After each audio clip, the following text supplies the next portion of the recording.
Seguramente la mayoría de personas tengamos nuestra barra de marcadores como lo tengo yo y ordenado pues ya de la manera que más te guste, un logo y un nombre. Pues ahora vamos a quitar ese nombre y solo vamos a dejar el logo.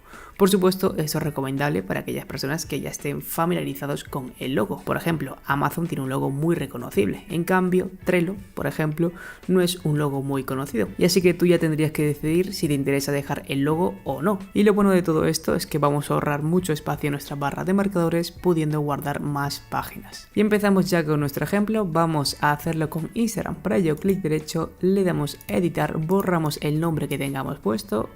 Listo, le damos a guardar y fíjate cómo ya solo aparece el icono. Y por supuesto lo mismo con las diferentes páginas que tengamos guardado. Por ejemplo, Amazon, clic derecho, editar, borramos, le damos a guardar y listo, solo aparecerá el icono. Y ahora simplemente tendrías que repetir estos pasos con los diferentes marcadores que tengas guardados.